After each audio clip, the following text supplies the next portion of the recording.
How to become president. Your mama always said you'd grow up to be president of the United States, but beyond that, she was a little vague. Here's some good news for the Americans dreaming of becoming president. It turns out the job requirements are surprisingly simple. You just have to be a natural-born U.S. citizen, 35 years or older, who's lived in the U.S. for the past 14 years. But, of course, there's another factor here. Money, honey. When we combine all of the parties, the 2012 election was estimated to cost $2.6 billion. Looks like the list of who can grow up to be president in our democracy is significantly reduced from anybody. In a world that's constantly telling you how wrong you are, we want to tell you what's right with you. David McKnight is a counselor, speaker, and consultant who helps people discover how they're wired as a person. His concepts have revolutionized how people see themselves once they learn the principles behind what's right about you. Here now is David McKnight. David, when I was being raised, and you're about the same age I am, we were told as boys that anyone can grow up and become the president of the United States. Well, we grew up believing that, and the reality of that is that it's a myth, because not everyone can become president. First of all, it takes $1 billion to get elected. So there are a lot of myths that are out there telling us what we can and cannot do. Let's start with the myth of becoming. What do you mean by the myth of becoming? We're kind of taught this from early on. We're taught it at home. This idea of becoming a better student, becoming a better brother, becoming a better son, there's becoming a better friend. You can name the list, it goes on, to try to become something. Quite often that's something that we can't be, and we're led to believe that we can be that. It's a myth. But that is the motivation of trying to get people out of a comfort zone or out of laziness, isn't it? That, the inspiration. But you're saying that the myth there is that even if you try to inspire somebody to become a basketball player and they're 4'2", chances are they probably aren't going to make the NBA. No, they very well might, but I say there's some pieces that we don't see. We don't see their internal drive. We don't see their internal motivation. We don't see their internal, they may have persistence that goes from here to Texas, and that might take them there. But there's something more to them than just the idea, well, I can go do it. And so many times we're all convinced that there are people out there trying to sell us their idea because they were successful, and they want us to do what they're doing. And say, well, they're making money. I should probably be able to go do that. Well, if you've got some of the internal characteristics of that person, there's a good chance you might. I was in the insurance business for 15 years. I saw so many people come and go. And the carrot that was always out there by the general agent or the district agent or the person in charge, you can do that. You can be this person. Unless you've got some innate selling ability,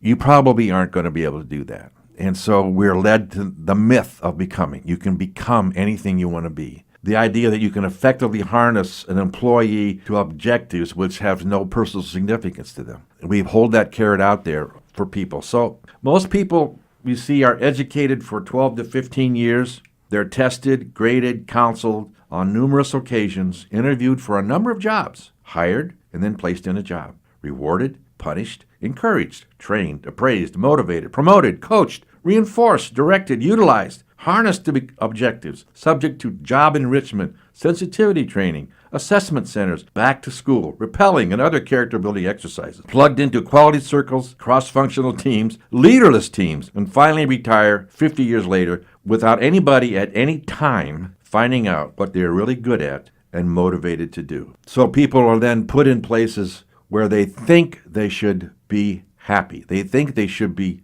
doing well. They think this is really what I'm made to do. But there's something missing in it, and we continue to press on in that situation. Gallup is working hard to get people to understand, employers to understand that you've got people who are designed a certain way. And if you engage that design and harness it into your business, they'll be productive, they'll be happy, and they'll be engaged. So not easy to move away from this whole vocational myth that you can become anything you want to be. I had a partner years ago who went to the university, was a accounting major. He went through the whole process to become an accountant, took all the tests. At the end, he realized, I don't want to do this. There's not a bone in my body that wants to do this. But somebody back in my university days said, you can make some pretty good money if you go that way. So I went. But no one ever talked to me to find out if that's really what I needed to be. So I just see this over and over again. People can become something substantially different from what they are. I can come in and I can change you. We do this with our children. We have an idea of what they should be, and we're going to do everything we can to put them that way. I had a father whose son, he was a big soccer player. He loved soccer. He wanted his son to play soccer. His son, gave it a try, but had no interest in it. He wasn't going to become a soccer player. But the father believed in it and took him a while to realize that, my son thinks differently. He plays differently. He does things differently. So for me to force him to do what I want, that's the myth of becoming. You can make a person effective at clarifying what you can expect that person to accomplish. That means if I give them the right job description with all the pieces to it, they'll actually do that. Well, they will if they're designed to do that, if who they are matches up with that job description. Otherwise, they'll do that job description for about 3 weeks, and then slowly they'll begin to do the job in the way they were designed to do. And then you go back and forth. Then he changed, and they get reprimanded, and they try again, and pretty soon they go to another place and do the same thing all over again. You can't make decisions about people without regard to who they are, and that happens all the time. We should move Harry here and move him there without ever talking to Harry, without ever finding out who he is and what he does best. A lot of the tests that we take, the personality tests, they're not about finding out what's right about you. The point is, let's find out what's wrong with you and fix it. So we send somebody off to see the shrink in the corporation because something's wrong with them. No one ever asked the question, what's right about him? David, I was wondering then, if we're going to bust this myth about becoming anything you want to become, how do you start? Do you start with asking that question, what's right about me? It seems to me that all of this myth anyway, is a substitute for people to buy into because they don't know who they are or what they want, right? I mean, how do you get out of that? Yeah, well, that's why I want to work with children and parents, so we can get that at the beginning. I think in our society, the greatest generation came out of the war, and they did what they had to do to make things, to save our country. And there wasn't any talk of, well, what's your internal job description? Just do this job and do it. So it's taken our country, I'd say probably wasn't until the late 80s, around 88, 89, where there was a switch in how we began to think about people and work with people, engage people in work. So there wasn't really any talk about leadership up to that point. It was all about managing people. People are meant to be managed, and I say no, they're meant to be led, not managed. So our society has slowly begun to move in a direction, I think, that's good, but there's still this hangover of we can make people into what we want them to be. Good luck with that if that's your belief, but a lot more would happen if you just took a little time to try to understand there's a reason people do what they do. Let's find out what their reason is. Let's find out what it is they do best. I was working with an organization. They had 7 or 8 people on the executive team, and there was one person on the team that was really kind of reluctant to be involved in what we were doing. And what I was trying to do was find out what's right about everybody on the teams. It wasn't a situation where things were bad. They were actually pretty good, and the executive director wanted it just to be better.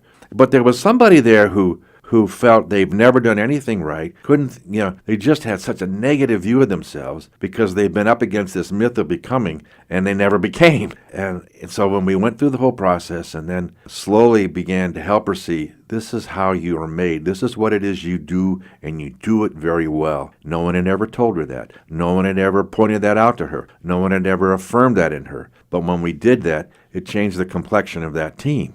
When you live under that method of becoming and you never get there, you begin thinking, what's wrong with me? And then all kinds of things happen at that point. I don't think you can add talents or strengths to somebody, but you can grow talent and strength in somebody. I can add to your DNA. I can't. But it behoove me to know what your DNA is and help you develop it, help you grow it, help you become all that you can be given who you are, and then help you see what context you will do best in. So if you got somebody who enjoys an audience and wants to be with people and you stick them in the corner in a cubicle, that's not a good place. Find out what it is and how people do their best work. So the myth of becoming still hangs over. It's in the air. We find it in education. We find it in our homes. We find it in our churches. We find it basically throughout society. And in those places where it's breaking out, you'll find people are growing, people are happy. So maybe, David, you could help us with a series of questions, and I think you've been doing a little of that so far. But if we're asking the overall grand scheme question, which is what's right about me, how do we transition to that to more specific questions to get to the answer of that question? Because I can't read my story, and you can't read your story, but I can read your story, and you can read my story. So we find out best who we are in relationship to other people. It's hard to do it on your own. So I would want to, if I were at a point where I'm at a loss as to who I am and what I'm doing, I would say, I've had people do this, go to people who know you and ask them what it is they saw that I did well. And I've done this with parents and their children. I'd ask people to write stories for me about things they felt they did well and what was satisfying about it. At first, many people say, I don't do anything, but I just tell them to think about it. And no one would have to know about it. You didn't get a gold medal or blue ribbon for it. But once you begin to write about it, and then what was satisfying about that, that's just the key question I have found. When I get that satisfaction question answered, and I might get it, and I might ask them several questions, and the data that's really good is the data that's as far into childhood as possible, because then we don't have adult values placed on it, and we poo-poo it because, well, that was no big deal. Well, it does display something in who we are, even as a child. When I was asked to do that 30 years ago, one of the things I thought of was, gee, I remember telling my parents I was going to sleep outside tonight. And they looked at me kind of funny, and, well, what are you going to do? Well, I'm going to build myself a little fort. Okay, and so I went about finding materials and chairs and blankets and various things. We didn't have a tent. So I created my own little fort, made a bed, and I said, I'm going to sleep out here. And I did. Well, when I did several other things like that were seemingly insignificant, but it wasn't significant because out of the blue, I thought of that incident, and it was instrumental in helping me begin to see I like challenges. I like to be situations where people say, I don't think you can do that, David, and then I like to go do it. So I looked at running a marathon and several other things where the challenge was put there, and I said, I can do it, and people said you couldn't. That gave me some indication of why I go places where the house is on fire. I want to go in when everybody else is running out. So that became a significant. But I didn't learn that till I was well into adulthood. I didn't have any sense of that at all. My life was just a mishmash of incidences. But they're not, because we're bringing ourselves and what we do best into those situations. When I'm backed into a corner, I don't go to my weakness to get out of the corner. I go to my strength. What's my strength? And that oftentimes is why people get in trouble, because they've waited so long. And then when they exert their strength, it puts them out the door. So it's important to begin to understand my life is just a collection of incidences that have no meaning with each other. There's a meaning and purpose behind what we do, even as a little child. And the more an adult who is responsible for a little child can begin to understand that and affirm and value and encourage and develop, the better, so that that child will benefit from being under our influence rather than being a state of recovery from our influence. If you would like to know more about what you've heard today, you can contact David McKnight by calling 612-990-6604. Again, that number is 612-990-6604.